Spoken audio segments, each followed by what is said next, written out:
I have to say I'm really pleased that I'm involved with this World AI event, and I'm sure if you're anything like me, you'll have got a lot of gold dust out of every speaker. There's some nuggets of truth, insight, wisdom, which we need to ingest is the right word. We need to consume it, and it needs to start to trigger new things in us. And of course, we've got such a great platform with government speakers and some business speakers and the innovators, the startups, the startup communities. Really good. So I want to talk today. Oh, I didn't realize that was already up there. Let's go.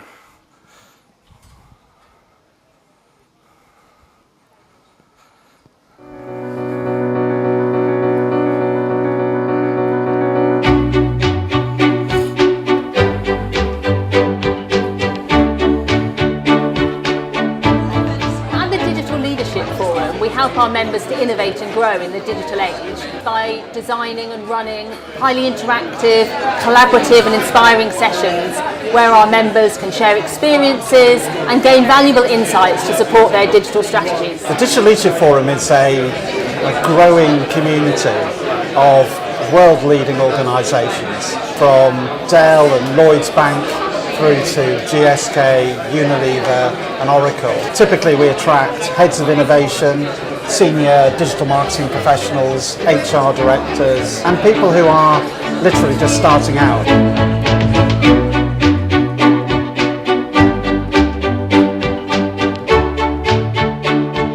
Inclusivity and diversity and implicit biases are a really big part of my work. How do we keep systematic biases out of the system? You become the robot, you feel that you're more in the robot than you are in your own body. Of course, the robot doesn't have to be in the same room, it could be hundreds of miles away. You could go to a meeting in London as the robot.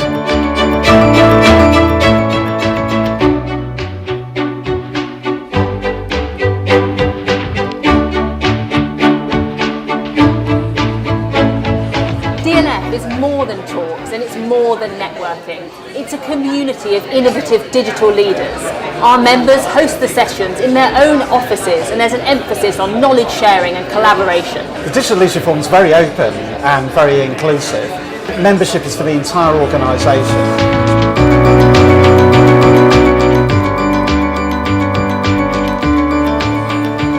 What I really like about the Digital Leadership Forum is it's a hands-on approach to tackling some of the really difficult digital transformation challenges that organisations have. The discussion groups are great. When you get people coming from different industries, they come with completely different perspectives. I love technology. I live and breathe technology every day. What I like about DLF is that it's quite small and intimate. So you have these round tables where it's just 8 people, and then you can really have an open discussion and go into quite a bit of detail. We're not just seeing people from one sphere or one industry, or even one technology group. It enables me to go back into the business and to feed back on what other businesses are doing.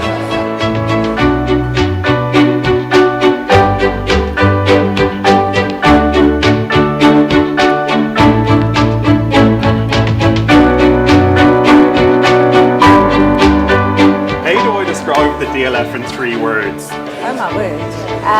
Illuminating. Innovative. Digital, transformational, thought-provoking. thoughtful. Informative. Collaborative, open and intimate.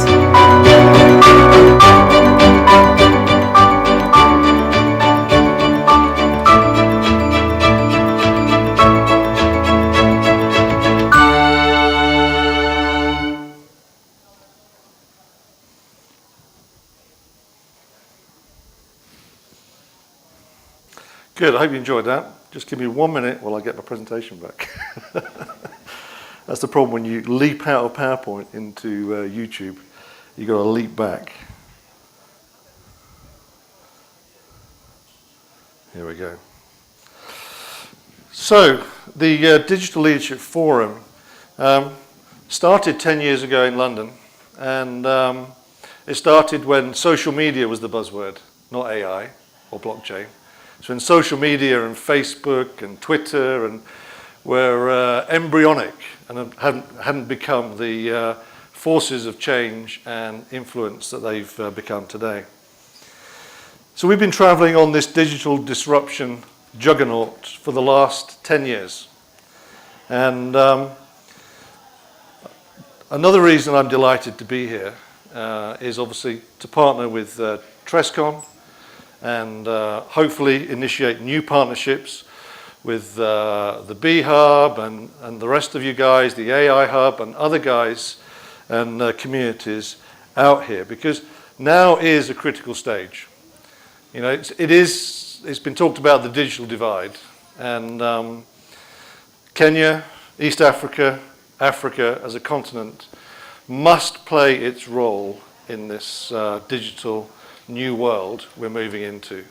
I think there's a lot of hope that can be brought through technology, a lot of huge economic development, transformation, learning, all of the above. One of the things that we're wanting to do now is, having done this for a decade, we sort of have just about worked out how to do these digital leadership forums and how to embrace a number of big companies and big organizations in the discussion room. What we found over the last 10 years is that rather than be in splendid isolation, writing our own internal policies, that actually the way forward is collaboration, is actually, just like we were talking about yesterday, customer design. This digital space is all about us designing and architecting the future. So this year we're rolling the Digital Leadership Forum out into New York, Nairobi, Singapore and Tel Aviv. You might say, why has it taken so long? My answer is, I'm just a slow learner. But learn we must. And so we're really keen, in partnership with all the other groups, because we see this as a collaborative scenario, that, as was mentioned yesterday, but I want to spell it out, I think that we have an obligation as the business, commercial, society leaders to make sure that this transformation is human-led and human-centered. There are many risks, many ethical dilemmas, many challenges which we face, which we have to wrestle with, we have to tackle. But what a fabulous time to be engaged. I think it's an awesome time, and I think it's a period of fresh optimism, and certainly not, well, even if we wanted to, we wouldn't be capable of shrinking back from the juggernaut of progress that we're seeing. We would encourage, and we want all of us to be involved in shaping either what we call the fourth industrial revolution. I prefer to call it the second machine age. What came before is so dissimilar to what we're experiencing now. The second machine age is really where we're at. And it's great seeing Furhat this morning, wasn't it? You saw it, a very, very early stage prototype. Do you remember the first mobile phone? Yeah? I mean, it wasn't so long ago, was it? I remember getting my Apple phone and thought, oh, this is really shaped nicely. And now, of course, you've got shapes, sizes, what it can do, what it can't do. And I always remember hearing from Mr. Atari in Hawaii when he was talking about the future, and this was 20 years ago. I am actually a lot younger than I look. But, and he said, he held up a device and he said, this is the future. This was before mobile phones were out 20 years ago. He said, we will have a personal digital assistant. And I think we met Furhat, didn't we, today? Who can invoke all sorts of emotions and feelings. So, but one of the things that we do know, is that we can't do it alone. Are we agreed? I mean, we're all in the room because we know we need to learn. And, big thanks to our organisers for making this happen, because otherwise we wouldn't have made it happen, would we? We wouldn't be here. So, collaborative learning, strategic insights, cross-sector stakeholders, getting the government in the room that normally follows enterprise-led disruption. We're going to see big societal tide waves of change where we have to literally reinvent societies, roles, functions, and tasks. AI, blockchain, CX, DX, robotics, drones. I mean, it was fascinating in London. In London, not so long ago, in fact, just a few weeks ago, the whole of Gatwick Airport was grounded by these two mischievous drones. Can you imagine? So drones are definitely an interesting area and of automation and transportation. Platforms. Platforms is disrupting everything, isn't it? If you're an established business and you haven't got a commercial platform, guys, I hope you're selling your business quick, in which case KPMG will be pleased to help you. All right? This is the reality. It is, if you're of a certain age, it's probably good to sell. If you're young, Turk, 20, 30, 40, maybe even early 50s, just to include myself, then there could be a bright future. Internet of Things, data ethics, cyber risks, multi-dimensional printing. In one of our shows, we literally printed some interesting stuff, which was a fabulous experience to get exposure to what does 3D printing look like. Can you imagine, rather than going to a pharmacy, you print out your medicine? Can you imagine? And then you sit down with Furhat and you say, I'm not feeling so good today. And he says, I could put your finger on here, and he takes your temperature and he does your blood tests. And he says, you know what, Stuart? You just had a hard night. Get over it. Yeah, take some Alka-Seltzer. You'll be all right. Or he says, yeah, you're running a bit of a temperature. Take some Nurofen. Or actually, you've got some cholera. You spent too much time in the Kibera last week. So you need to take these, and actually sends a button, and out in your home is your printer, and your medication is printed. So biotechnologies, neurotechnologies, virtual and augmented realities. We could have conferences a week long on each of these, let alone just touching, as we've tried to do in the last 2 days. But it's fabulous. What a great time. So part of my role, my background is I'm a business guy, built a financial services business, sold it, failed to retire, work harder now than I ever did before. I have 44 business interests, 4 of which are fintech businesses in Kenya. So I'm an advocate. I walk the talk. I do actually put my own money on the line, which I think is always the mark of an entrepreneur, risk-taking. And calculated risk-taking, I have to say. But we need to connect the global ecosystem, enterprises. Enterprises, this economy will be enterprise-driven for a fact. Some of the countries, some of the companies in the world are bigger than many countries. Did you know that? I haven't got time to show you, but some countries that are not democratically elected are bigger than several countries put together, and they are driving change. So we want to create an environment, an ecosystem where enterprises communicate with governments, communicate with regulators, communicate with lawmakers that govern our social systems, academic institutions, arts and creative sectors, and educational players. All those are required for the next step, not the next 5 years, the next step, and we must be collaborating together. Check our website out. If you're interested in talking to me further about partnering with us and others in this space. These are the sort of organizations that I mention when I talk about enterprises. These are our members, some of which you'll recognize, some of which are very maybe UK-centric, I don't know, or Europe-centric, but you'll be familiar with some of these names. It's taken us 10 years to get into conversation, get into detail, deep relationships, but it's worked, and it's working.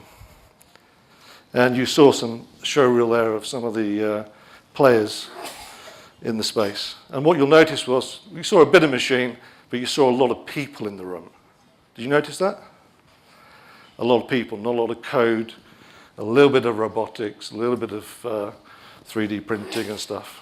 We're all about working with enterprises and governments and the players to set the agenda. Today, actually, we had a session in with Hootsuite. This is the London program in terms of what we cover, the sort of subjects, the sort of players that get involved. And it's really critical that this event doesn't just become a static annual event. It's very important that we keep engaging, and we recommend to our players, all the players and stakeholders, that we do this on a monthly basis, whereby we all get informed. I think you would have to have been asleep the entire conference not to have been challenged or provoked or stimulated in a number of areas, whether it's FERHAT, whether it's the government agendas, whether it's the innovators, the funders. And what was quite clear from the panels is that, and the government and the Honourable Michael Onyango's call to action is, Kenya, we need to step up. You are players. We need to get off the bench, back on the field, and we can do this together. But it's like any change in, any changes are only ever achieved through small, committed groups of people. And that's what we intend to achieve through the Digital Leadership Forum, is that it's by invitation only, so the doors aren't open to anybody to join. We have a very clear selection process, which means that you have to be a player, you have to have something of value to contribute, and that way the ecosystem is enriched. And I think there's great hope in East Africa. There's amazing hope in Kenya. Kenya does have the courage to pioneer new things. But of course, we do need to be able to develop the ecosystem, develop the technologies, and develop the relationships safely, carefully, but very confidently and very boldly. So unlike all the other speakers, I'm going to finish before time. So that's my call to action. I'm here for the rest of the day. Love to talk to anyone who wants to get involved. We'll be funding and pioneering this forum here, and because we always think that it requires some seed funding to get these type of things off the ground. But based on our experience in London, dealing with these global companies that many of you recognise, there is a need here to engage the corporate enterprises and global enterprises in this mission. And we need to be a part of that and not passive observers. And this is going to create the opportunity for us to do that. At different points, we'll be patching in. So, for example, today we are doing something in London. Part of our events will be small, but we'll be able to patch in and join in the conversations. And our objective is, as we expand these nodes elsewhere, that the collaborative, relational capital, and I'm using the word relational capital, can really grow and build. Thank you very much for listening. I notice that you're all with me, so that's good. And I look forward to catching up with you a bit later. Thank you, Stuart.